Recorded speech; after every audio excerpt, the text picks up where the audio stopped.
Qadar. Apa doa yang mesti saya baca?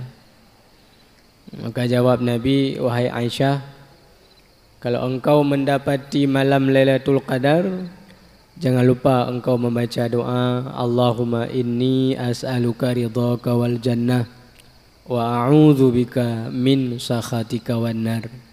Engkau ulang-ulang wahai Aisyah, kata Rasulullah.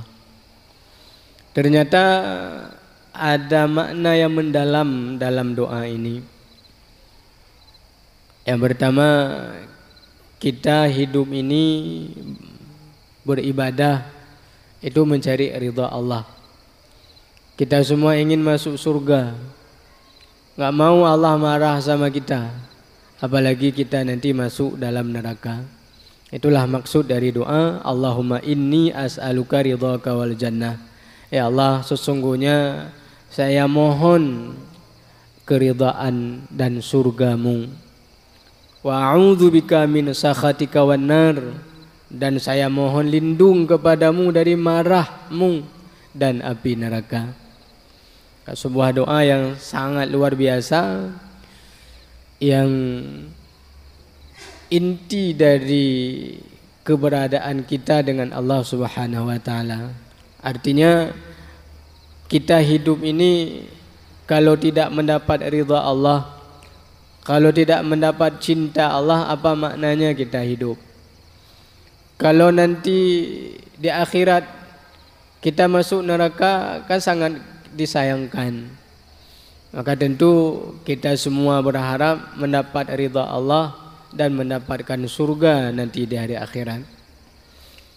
Orang-orang yang beruntung itulah orang-orang yang mendapat ridha dan cinta Allah. Maka dalam hadis riwayat Bukhari, Rasulullah mengatakan bahwa ketika Allah mencintai seorang hamba, Allah memanggil Jibril. Ya Jibril, saya cinta kepada hambaku itu, saya cinta kepada si fulan. Fa'ahibbuhu, maka kamu mesti mencintainya. Maka Jibril cinta kepada hamba Allah itu. Kemudian Jibril buat pengumuman kepada para malaikat, wahai semua penduduk langit, wahai semua malaikat, Allah mencintai si fulan, fa'ahibbuhu, maka kalian mesti mencintainya. Maka semua penduduk langit mencintai hamba Allah itu. Kecintaan penduduk langit turun ke bumi. Makhluk bumi pun juga cinta kepada hamba Allah itu.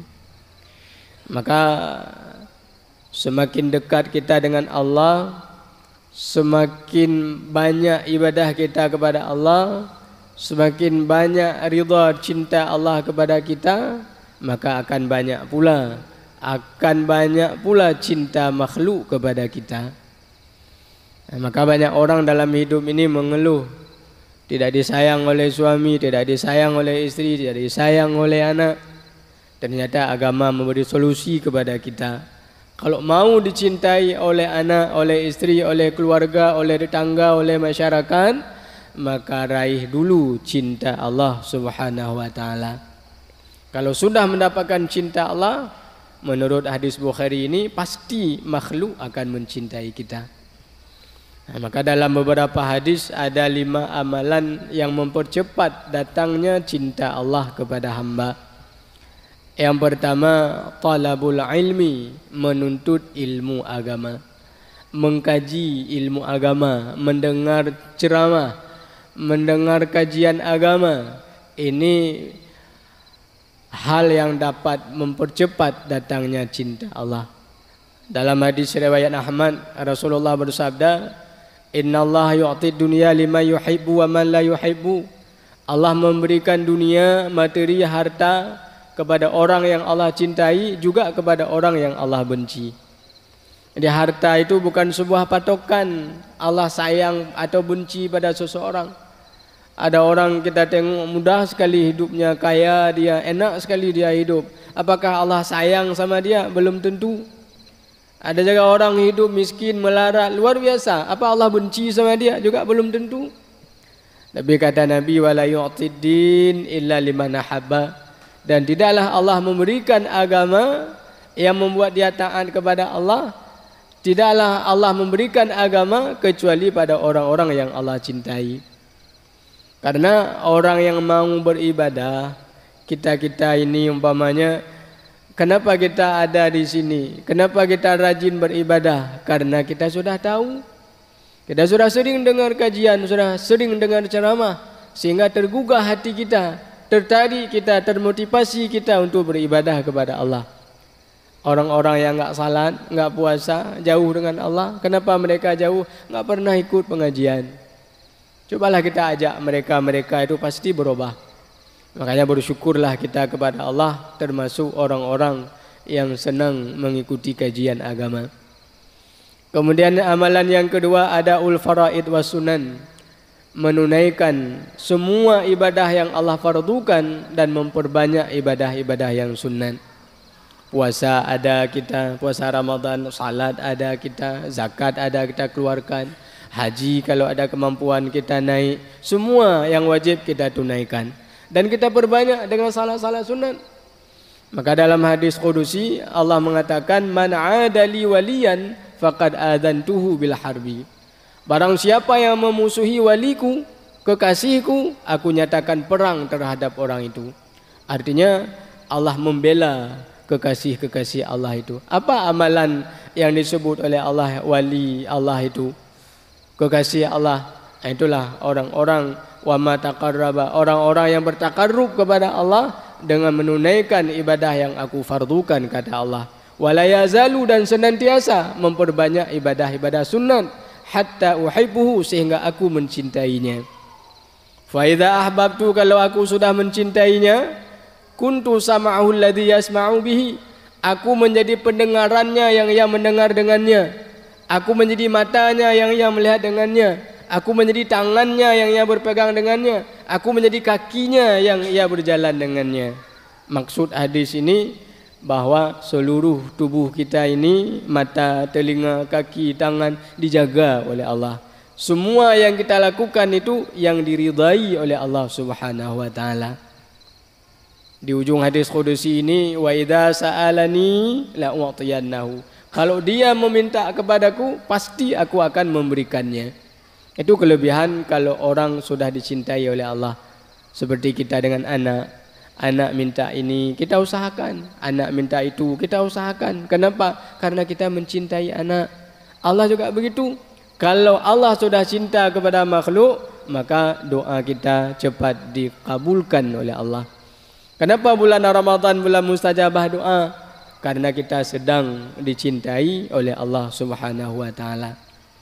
Yang ketiga, iktsaru dzikrillah, memperbanyak zikir kepada Allah Subhanahu wa taala. Juga dalam hadis qudusi disebutkan, ketika seorang hambaku menyebut namaku dalam kesendirian, aku akan menyebut namanya dalam keramaian. Artinya kita dibanggakan oleh Allah di kalangan malaikat. Apabila hambaku mendekatiku sejengkal, aku akan mendekatinya sehasta. Kalau ada hambaku mendekati sehasta, aku akan mendekatinya sedepa. Kalau ada hamba berjalan kepadaku, maka aku akan menjemputnya dengan berlari-lari. Artinya begitu cepat datang ridha Allah, cinta Allah kepada orang-orang yang berzikir. Baca Al-Quran zikir, salat juga zikir, aqimis salata li dzikri. Nabi Musa dalam satu munajatnya tanya kepada Allah, ya Rabbi, saya ingin tahu siapa orang yang engkau cinta, siapa orang yang engkau benci. Jawab Allah, wahai Musa, orang yang aku cintai itu dua tandanya. Yang pertama, ulhimuhu dzikri, saya ilhamkan dalam hatinya untuk ingat kepadaku. Yang kedua, saya jaga dia amma harimi, dari yang aku haramkan. Kalau orang yang aku benci, wahai Musa, dua juga tandanya. Unsihi an dzikri, saya buat dia lupa mengingatku.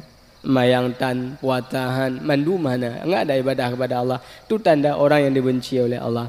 Kemudian wa ukhalli bainahu wa baina nafsi, saya biarkan dia bergelimang dengan hawa nafsunya. Ubi galak ibu-ibu juga hang tam-tam oleh Allah taala. Pemedina, mabuk, menjudi, korupsi, ipeluh oleh Allah taala, enggak ditahan-tahan oleh Allah. Itu tanda orang yang dibenci oleh Allah Subhanahu wa taala. Maka berbahagialah kita, ya, di setiap ada kesempatan kita selalu berzikir Zikir itulah yang mempercepat datangnya cinta Allah kepada kita. Yang keempat, as-sabru, sabar. Sabar ini amalan batin, lebih besar pahalanya daripada amalan zahir. Sabar dalam bulan puasa menahan lapar dahaga, sabar menahan emosi, sabar tidak makan terlalu kenyang, sabar tidak makan yang diharamkan. Karena kata ulama salaf, idza sumta fanzur bima tuftiru wa biman tuftiru.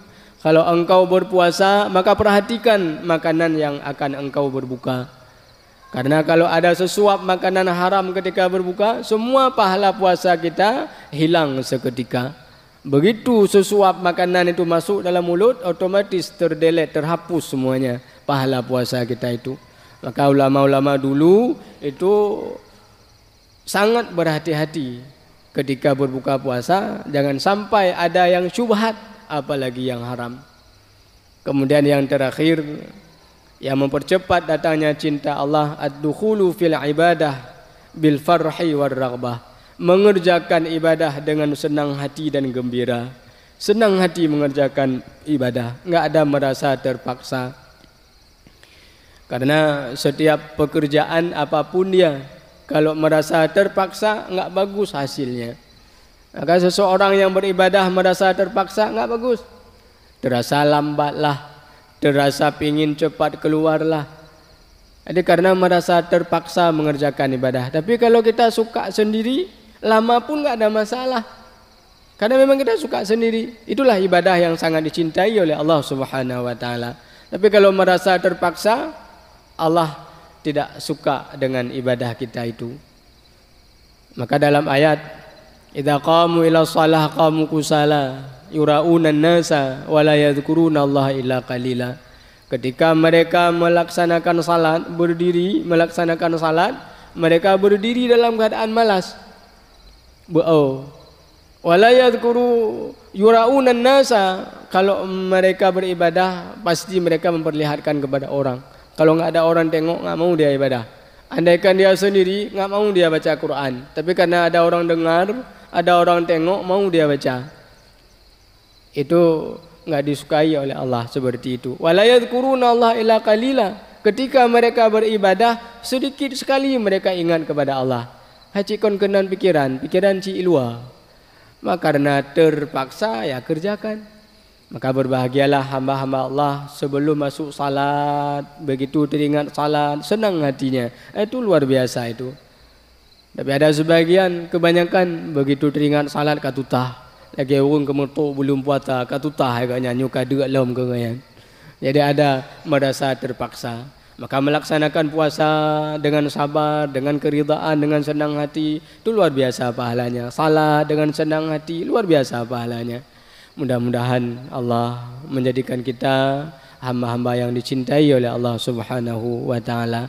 Amin ya rabbal alamin. Wassalamualaikum warahmatullahi wabarakatuh.